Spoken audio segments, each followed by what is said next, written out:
అన్నొస్తున్నాడు అని చెప్పండి అన్నారు. అంతా అలానే చెప్పారు. కానీ అన్న ఇంకా రాలేదు. ఎప్పుడొస్తారో కూడా తెలీదు. ఇలా వచ్చి అలా బెంగళూరు వెళ్ళిపోతున్నారు. 2 ప్రెస్ మీట్లు, జైల్లో మీట్లా వ్యవహారం సాగిపోతుంది. ఓ సాధారణ కార్యకర్త కోరుకుంటున్నట్లు జనంలోకి జగన్ అడుగుపడ్డం లేదు. జనవరి, ఫిబ్రవరి వెళ్లిపోయాయి. కానీ జగన్ జిల్లాల పర్యటనపై క్లారిటీ లేదు. జగన్ పార్టీ నేతల్లో నూతన ఉత్సాహం నింపుతారని ఆశగా ఎదురుచూస్తున్న వైసీపీ శ్రేణులను నిరుత్సాహం ఆవరిస్తోంది. జనంలోకి జగన్, కూటమికి బీపీ, వైసీపీకి హ్యాపీ. ఇది కొన్ని రోజుల కిందట వైసీపీ చేసిన నినాదం. కానీ ఇప్పుడు జగన్ జనంలోకి రాకపోవడం వైసీపీ కార్యకర్తలకే బీపీ పెరిగిపోతుంది. కొత్త ప్రభుత్వం అధికారంలోకి వచ్చి ఏడాదికి దగ్గరవుతున్నా జగన్ క్షేత్రస్థాయిలో పర్యటించకపోవడంతో నిరాశ, నిస్పృహలకు వైసీపీ డైహార్డ్ ఫ్యాన్స్ లోనవుతున్నారు. ఇప్పటికే అధికారం కోల్పోవడంతో కీలక నేతలు కండువా మార్చేశారు.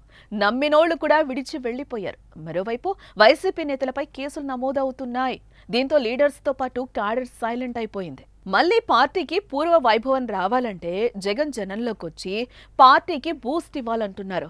క్యాడర్ను జగన్ యాక్టివ్ చేస్తే తిరిగి బలంగా పుంజుకుంటారని భావిస్తున్నారు. మరోవైపు చూస్తే వచ్చే ఏడాది లోకల్ బాడీ ఎన్నికలు ఉన్నాయని జగన్ ఇప్పటి నుంచే జనంలో ఉంటే ఆ ఎన్నికల్లో సత్తా చాటొచ్చని ఆశాభావం వ్యక్తం చేస్తున్నారు.